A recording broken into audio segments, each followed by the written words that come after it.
오늘 예배 가운데 나오신 분들을 다시 한번 환영합니다. 찬양을 너무 열심히 불러서 목이 이미 많이 상태가 좋지 않지만 그래도 말씀 함께 나누면서 특별히 시편 말씀을 통해서 하나님 어떤 분이신지를 나누게 된 것이 저에게 큰 기쁨입니다. 오늘 함께 말씀을 나누면서 우리가 믿는다고 고백하는 하나님은 어떤 분이신지, 그 하나님은 우리를 어떻게 대하시는지를 함께 좀 살펴보는 시간을 가지려고 합니다. 여러분이 무언가 가장 잘 소개할 수 있는 것이 있다면 어떤 영역이세요? 어떤 분들은 IT 기기에 밝은 분들이 계십니다. 신상품이 나오면 정보를 꿰고 계시는 분들이 있죠.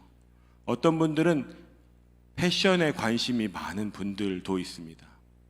어떤 분들은 지리에 밝은 분도 있죠. 여러분이 기대하시는 것과 달리 제게 가장 관심이 많은 분야는 맛집이 아닙니다. 제가 관심을 많이 가지고 있는 분야 중에 하나는 기타입니다. 기타. 두 목사님과 제가 1대1로 얘기할 일이 생기면 종종 기타 얘기를 합니다. 서홍진 목사님하고 제가 얘기할 일이 생기면 기타 얘기를 종종 하죠. 아내는 제가 기타에 얼마나 관심이 있는지 잘 압니다. 틈만 나면 기타 카페를 보고 괜히 아이 쇼핑을 하는 거죠. 대충 여러분 기타를 뭘 사야 될지 모르시면 저나 두 목사님이나 서홍진 목사님을 찾아가시면 얼마 쓸 거예요? 새 거요, 준 거요? 뭐 당근마켓 온 것처럼 그런 느낌이 있죠. 관심이 있으면 살펴보게 됩니다. 그러다 보면 안목이라는 게 생깁니다. 어떤 것이 좋은지, 조금 더 나아가면 취향이 생기죠. 아, 난 이런 스타일이 좋더라. 난 이런 게 좋더라. 맛집도 물론 그렇습니다. 그렇죠? 오늘 저희가 함께 본 시편 29편은 이 시를 기록한 시인이 자신이 알고 믿는 하나님을 소개해주는 글과 같습니다. 제1롯데월드 전망대에 올라가 보신 분 계시죠? 저희 중에 혹시 나는 알프스 여행을 해본 적 있다 있으신가요? 네, 정말 부럽군요. 네, 알프스, 내가 지금 눈을 감았다가 떴는데 알프스의 풍경이 펼쳐져 있다면 어떨까요? 많은 말보다 와, 이런 느낌이 들겠죠? 올해 인도 단기 선교에 가시는 분들 공항에 도착하시자마자 느끼게 될 겁니다. 네, 그런 경험이라는 것이 있죠. 오늘 이 시인은 자신의 눈앞에서 펼쳐지는 여호와 하나님의 일하심에 대해서 적고 있는 중입니다. 특별히 여호와의 소리를 자연현상에 빗대어서 소개하고 있는데요. 여러분은 하나님의 위대하심이라고 하는 것을 어느 정도의 규모, 얼마나 진지하게 생각해 보셨는지 모르겠습니다. 오늘 이 말씀을 통해서 우리가 알고 있는 하나님이 아주 넓고 깊게 확장되는 것을 기대하면서 말씀을 준비했습니다. 또 하나는 그 하나님께서 우리를 어떻게 대하시는지를 함께 좀 살펴보고 싶습니다. 여러분, 성경을 처음 접할 때 성경을 입체적으로 볼 수 있는 몇 가지 방법이 있는데, 본문이 이야기로 되어 있거나 어떤 이야기에서도 특정한 주제를 다루고 있다면 그것에 관한 등장인물들을 체크해 보거나 단어들을 살펴보는 게 큰 도움이 됩니다. 오늘처럼 짧은 이야기로 구성되었을 때는 반복되는 단어가 무엇인지를 체크해 보시면 아, 이 본문이 무엇을 얘기하고 싶은지를 막 뜯어보지 않아도 이해할 수 있는 팁이 됩니다. 오늘 저희가 함께 본 본문에 가장 많이 등장하는 단어는 무엇일까요? 마음속으로 지금 엄청 크게 대답하셨죠? 여호와라는 단어입니다. 총 11절에 여호와 혹은 하나님이라는 표현은 18번이나 등장합니다. 그만큼 이 노래는, 이 시는 여호와 하나님에 관한 이야기를 우리에게 전해주고 있다라고 이해할 수 있죠. 1절과 2절을 한번 살펴봅시다. 함께 볼까요? 너희 권능 있는 자들아, 영광과 능력을 여호와께 돌리고 돌릴지어다. 여호와께 그의 이름에 합당한 영광을 돌리며 거룩한 옷을 입고 여호와께 예배할지어다. 지금 시인은 하나님을 찬양하는데 권능 있는 자들을 소환하고 있습니다. 이 권능 있는 자들이라는 표현을 공동번역 성경에서는 하나님을 모시는 자들이라고 기록하고 있습니다. 하나님을 모시는 자들, 그리고 더 나가면 원어로는 하나님의 아들들이라는 뜻입니다. 다시 말해 시인은 지금 내가 하나님을 찬양하는데 이 땅에서만 찬양하는 것으로 만족할 수 없는 상태입니다. 그래서 초청하는 거죠. 하늘에 있는 권세자들에게도 너희가 하나님을 함께 찬양해 라고 외치고 있는 것입니다. 너희가 지금 누리고 있는 영광, 능력, 오늘 본문에 있는 권능은 그것을 위한 거야 라고 말하고 있는 것입니다. 여기에서 돌리고 돌릴지어다 라고 되어 있는 표현은 원어로 이런 의미를 가지고 있습니다. 하나님께 돌려드리라 라고 명령하는 것입니다. 요청 정도가 아니고 하나님께 돌려드려야 돼. 다시 말하면 하나님께 돌려드리지 않고자 하는 마음이 있는 거죠. 내가 가지고 싶은 거예요. 근데 그것은 무엇을 위해 존재했는지 하나님께 영광을 돌리기 위해서 너희들에게 권능과 권세가 있는 거야 라고 하는 뉘앙스가 담겨있는 표현입니다. 그러니까 마땅히 하나님께 그것을 드려야만 한다고 요청하는 거죠.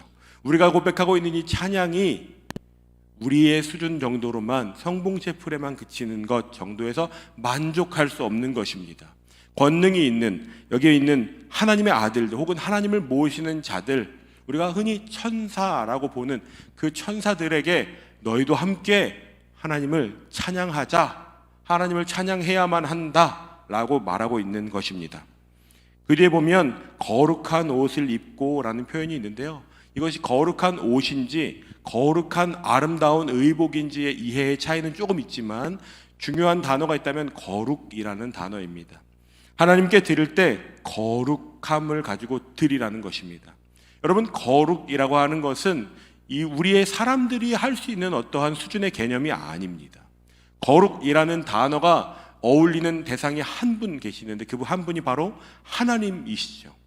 다시 말해 우리의 수준 이상으로 하나님을 찬양하라 라고 하는 요청입니다. 3절부터 9절까지를 보면 여호와의 소리를 하나씩 찬양하고 있는데요, 여호와의 소리라고 하는 표현이 7번 등장합니다. 그리고 3절과 9절에 각각 영광이라는 단어가 마치 앞문과 뒷문을 닫듯이 구성되어 있습니다. 한번 그림을 보시면 3절부터 9절까지 시인이 여호와의 소리를 얼마나 다양하게 표현하는지를 알 수 있습니다. 물 위에 있고 우레소리를 내시고 많은 물 위에 계시고 힘이 있고 위험찬 소리고 레바논의 백향목을 꺾으시는 소리고 송아지같이 뛰게 하고 레바논과 시련을 들송아지처럼 뛰게 하시는 소리라고, 화염을 가르시고 광야를 진동하시고 광야를 진동시키시며 암사슴을 출산하게 하고 삼림들을 맑게 벗기시는 이 놀라운 능력을 지금 시인은 찬양하고 있는 것입니다. 저는 일주일 내내 제가 관심을 가지는 영역 중에 하나가 주일 설교입니다. 어떻게 하면 이 설교가 청년들의 삶에 와닿게 전할 수 있을까가 저에게 큰 고민입니다. 그리고 그 설교를 가능하면 적용할 수 있도록 도와드리고 싶은 마음이 간절합니다. 그러니까 어떤 영상을 보거나 글을 보거나 어떤 생각이 들면 제가 늘 거의 높은 확률로 아이패드를 가지고 다니면서 막 적습니다. 관심이 거기 쏠려 있으니까 뭐가 생각만 나면 설교랑 자꾸 연관을 시키는 거죠. 제목을 정할 때도 그렇습니다. 제목을 적으면 5개, 많으면 한 10가지 제목을 놓고 막 고민합니다. 그리고 나서 이은총 전사님이 제목을 이젠 주셔야 된다고 말씀하시면 이걸로 할게요 이러면서 결정하는 거거든요. 지금 여러분 이 시는 다윗의 시로 알려져 있는 시입니다. 다윗은 지금 자연 현상을 보면서 그 안에 하나님의 일하심을 발견하고 있습니다. 다윗이 얼마나 하나님에 관해 궁금해했는지 여러분 연상이 되십니까? 번개가 치는 것을 보고 대부분의 자매님들은 무서움을 느끼죠. 다윗은 지금 번개가 치고 바람이 불고 땅이 진동하는 것을 통해서 하나님이 이렇게도 역사하실 수 있는 것이구나 라고 기록하고 있는 것입니다. 우리는 글로 이것을 보고 있지만 이것을 적는 사람이 얼마나 두근두근대는 마음으로 이 기록을 했을지 여러분 생각해 보시면 정말 놀라운 일입니다. 지금 그 소리는 바다에서부터 시인이 살아가고 있는 이 세계관, 북으로는 레바논으로부터 남쪽으로는 가데스 광야까지 관통하는 하나님의 일하심을 기록하고 있습니다. 하나님은 이렇게 일하시는 분이시구나. 내 삶 정도를 아슬아슬하게 통치하시는 분이 아니라 바다를 움직이시는 분, 하늘에 있는 권세자들도 찬양할 분, 북과 남까지 하나님께서 통과하실 만큼 하나님의 일하심이 구체적이고 실제적인 것이구나. 때로는 그것이 내가 이해가 되지 않는다고 해도. 여러분, 어제 보니까 태풍 하나가 올라오는데 갑자기 우회전을 했다고 합니다. 그런 경우는 별로 없다고 해요. 우리나라로 올라오다가 태풍이 일본 쪽으로 틀었다고 합니다. 저는 아무리 설명해줘도 그것이 어떻게 작동되는지, 어떻게 그것이 예측이 가능한지 모릅니다. 그러니까 지난 주일 아침 7시에 박지명 목사님하고 둘이 비가 올까요? 안 올까요? 올 것 같은데요. 저희는 그렇잖아요. 그런데 하나님께서는 그런 것들조차도 하나님의 모든 통치 아래 있다고 지금 이 시인은 기록하고 있는 것입니다. 본문을 보시면 그 영광이 모이는 장소가 있습니다. 잘 머리로 생각해 보십시오. 하나님의 영광이 바다를 건너 바람처럼 이스라엘 땅의 북쪽부터 남쪽까지 훑고 지나가면서 그것이 모이는 자리가 있는데 그것이 바로 그의 성전입니다. 하나님의 사람들이 함께 모여 하나님을 높이고 하나님을 예배하는 공간에 하나님의 그 모든 통치가 쏟아지고 있습니다. 지금 이 시인은 이렇게 고백하고 있는 것입니다. 하나님께서 그 놀라운 능력과 권세를 가지고 성전에 임하셨다, 이렇게 말하고 있는 거죠. 그 뒤에 등장하는 10절과 11절을 봅시다. 10절을 공동번역 성경으로 먼저 한번 봅시다. 함께 봅시다.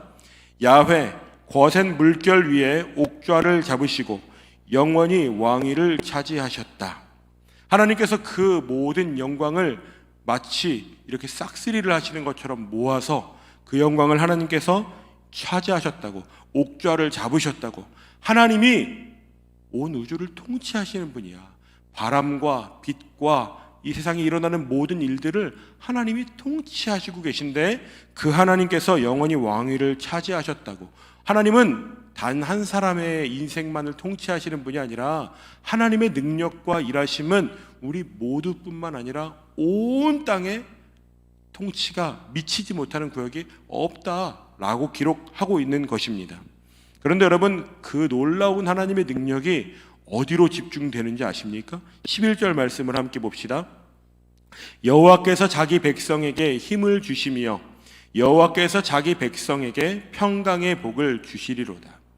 시인은 지금 하나님은 얼마나 위대하신 분이신지 하늘에 있는 존재들까지 초대하면서 자연현상들을 들어서 여호와의 소리가 얼마나 놀라운 것인지, 그 놀라운 하나님의 영광이 무엇을 위해 사용되고 있는지를 기록하고 있습니다.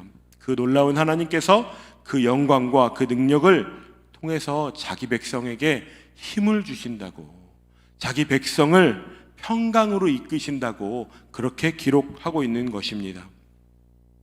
우리가 아무리 하나님 앞에 멋지게 찬양해도 여러분, 그것이 하나님의 영광과는 비교할 수 없습니다.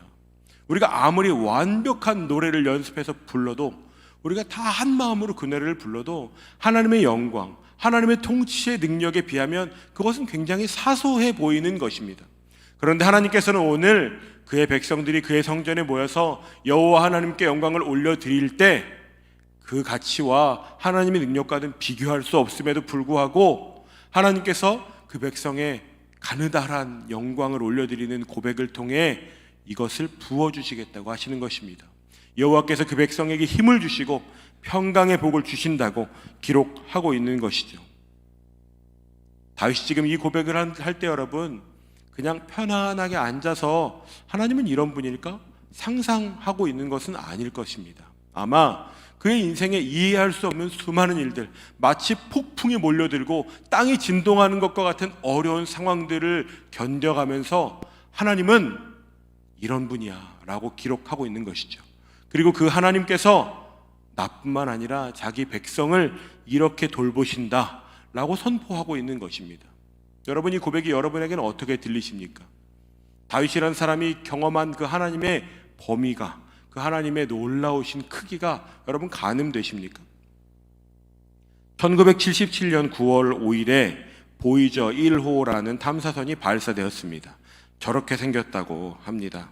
이 탐사선의 임무는 목성과 토성을 탐사하는 일이었는데 1989년이 되자 그 임무가 완수되었고 그 뒤에는 태양계 너머를 관측하는 것으로 임무가 바뀌었습니다. 그리고 나서 이 탐사선은 지금도 날아가고 있습니다. 이 탐사선이 가진 3개의 기록이 있는데, 첫 번째는 사람이 만든 물체 중에 지구에서 가장 멀리 떨어져 있는 물체, 두 번째는 가장 먼 곳에서 지구를 촬영한 물체. 세 번째는 지구에서 최장거리 통신 기록을 가진 물체라고 합니다. 2022년 초 이 탐사선은 태양으로부터 약 233.1억 킬로미터 떨어진 거리를 비행하고 있다고 합니다. 놀랍지 않습니까? 사람이 만든 비행선이 아직 고장나지 않고 여전히 날아가고 있다고. 그런데 이 비행선이 찍은 사진 하나가 있습니다. 이 사진인데요. 여러분 이 사진을 보신 분 계십니까? 이 사진에 보면 저기 지금 오른쪽에 보면 아주 작게 점 하나가 찍혀 있는 것이 지구입니다.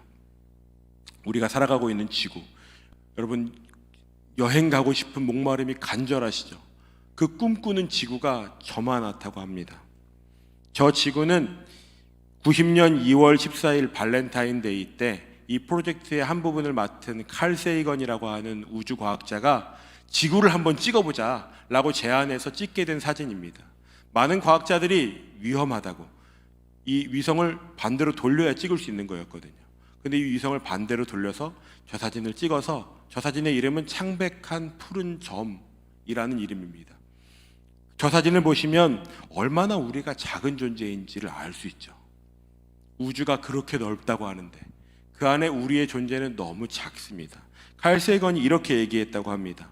우리의 존재가 무한한 공간 속의 한 점이라면 흐르는 시간 속에서도 찰나의 순간밖에 차지하지 못한다. 우리의 존재는 그런 존재입니다. 반면 오늘 시편 29편을 기록한 시인이 바라보는 하나님은 하늘을 땅을 통치하시는 분이십니다. 레바논으로부터 가데스 광야까지를 가로지르는 능력을 갖추신 분이십니다. 이것이 그때 당시에 이 시인이 볼 수 있는 우주의 끝이었습니다. 지금 저희는 과학적으로 아주 발전해서 우리나라도 위성을 쏘아 올리는 나라가 되었죠. 우리는 이제 마음만 먹으면 재정만 넉넉하면 우주 여행을 할 수 있습니다. 여러분 할 수 있는데 참고 계신 거죠? 해보고 싶습니다. 저도 기회는 없겠지만 그런 시대를 살아가고 있습니다. 그런데 여러분 그렇게 우리의 과학이 발전했지만 그에 비해 우리가 하나님을 인식하는 것은 얼마나 개인적이고 단편적이고 휘발적인지 모릅니다.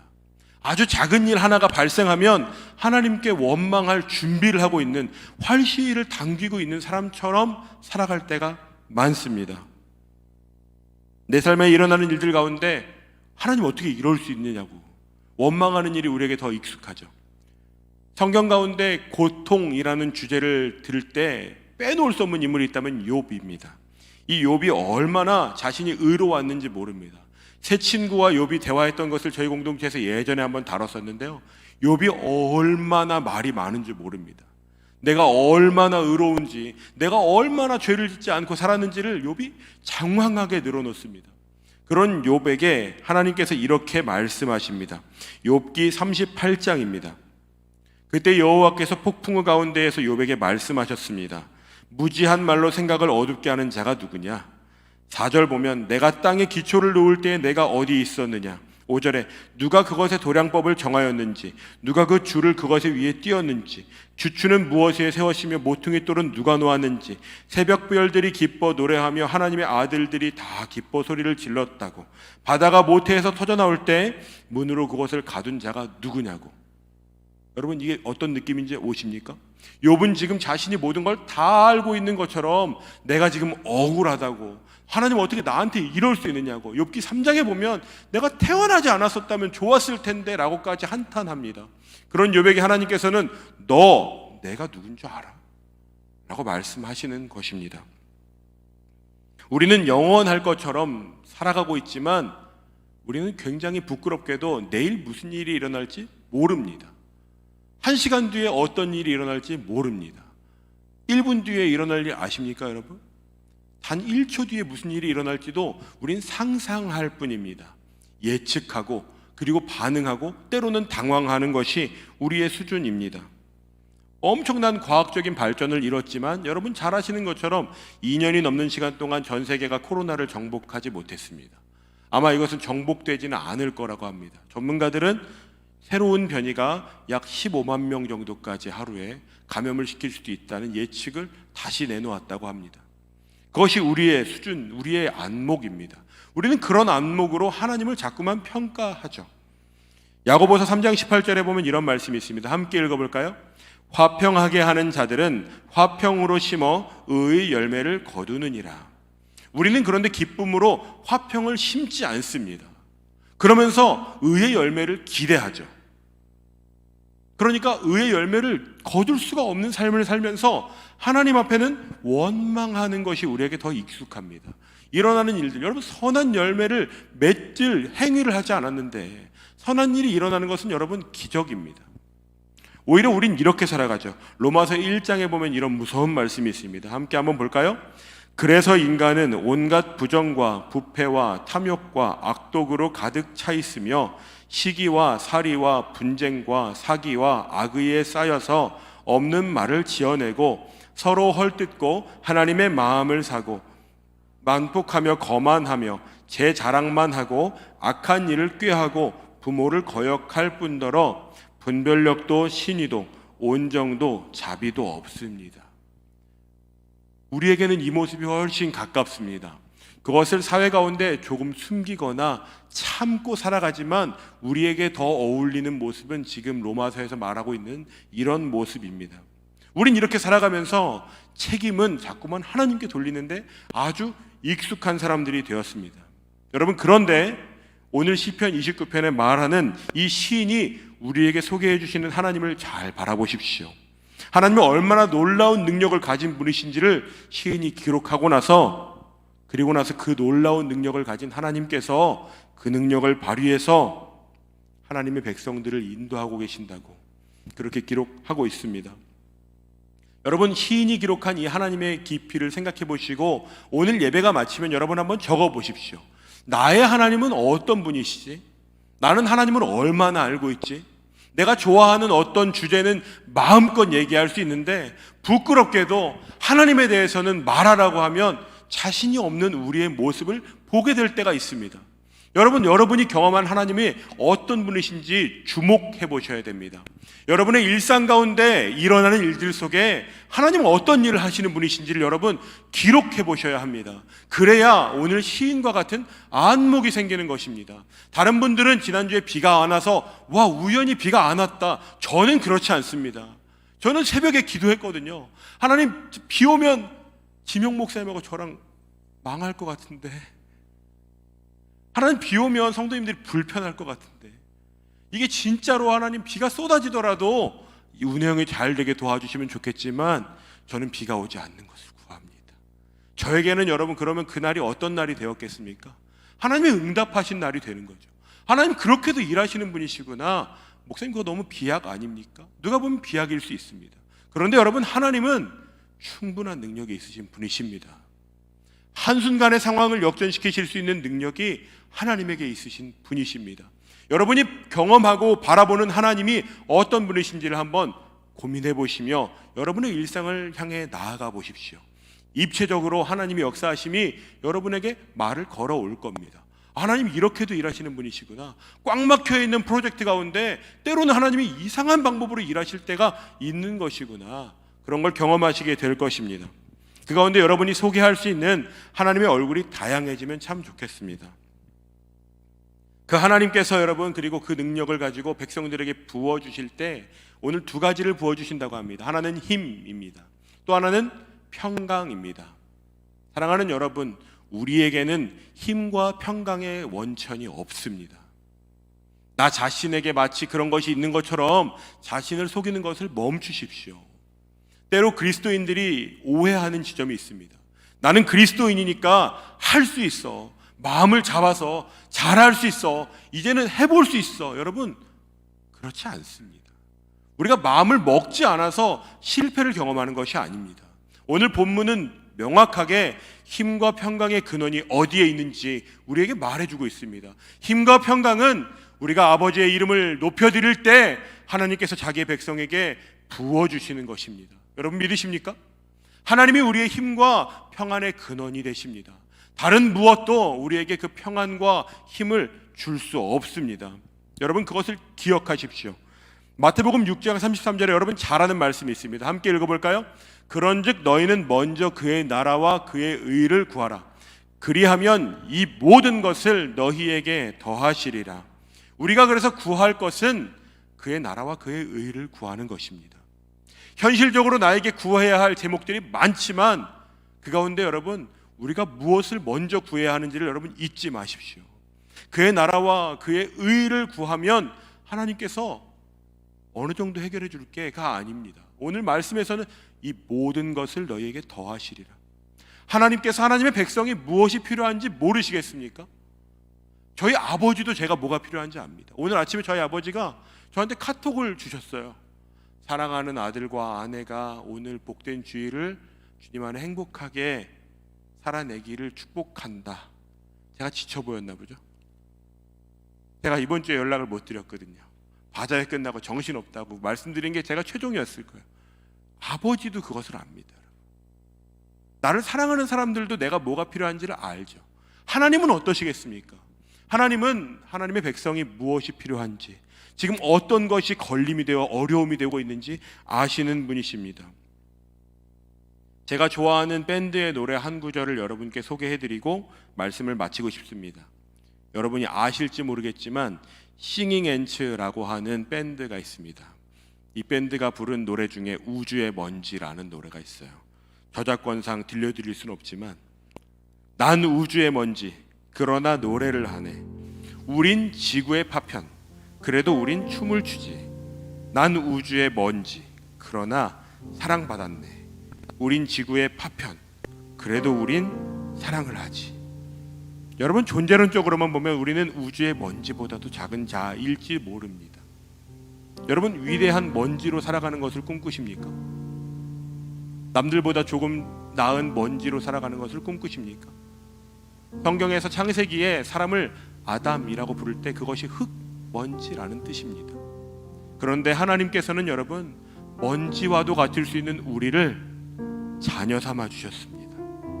우리를 위해 예수께서 자신의 삶을 다해 자신의 생명과 맞바꾸셔서 우리를 하나님의 자녀, 하나님의 나라를 꿈꿀 수 있는 놀라운 은혜의 자리로 우리를 부르셨습니다. 그렇다면 여러분 우리는 무엇을 꿈꾸며 살아가야 될까요? 조금 더 나은 먼지, 조금 슬림한 먼지로 살아가시겠습니까? 하나님께서 우리를 어떻게 대하시는지 여러분 기억하십시오.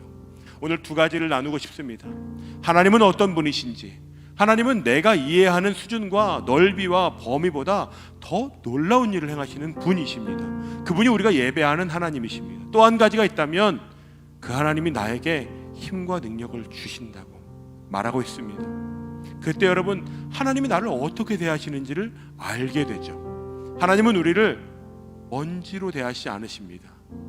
나의 사랑하는 딸아, 내 자녀라고, 나를 동역자로, 친구라고 여기시는 분이 우리 하나님이십니다. 여러분 그 하나님의 초대 앞에 우리 함께 우리의 삶을 드리며 내 삶을 다해서 내가 믿는 하나님을 좀 드러내는 일들, 그 일들을 향하여 우리의 삶을 드리시지 않겠습니까? 그때 여러분 세상이 여러분을 통해 하나님의 얼굴을 보게 될 것입니다. 하나님은 이런 분이시구나. 하나님께서 우주를 통치하시는 분이시구나. 여러분 그 하나님이 우리 하나님 되실 것입니다. 그것을 사모하시며 이번 한 주 동안의 삶을 믿음으로 주님을 기억하시며 살아내는 모든 분들이 되시기를 주님의 이름으로 축원드립니다. 오늘은 기도하시기에 앞서서 성찬 예식을 먼저 진행하려고 합니다. 여러분 준비된 여러분 각자의 키트를 좀 준비해 주십시오.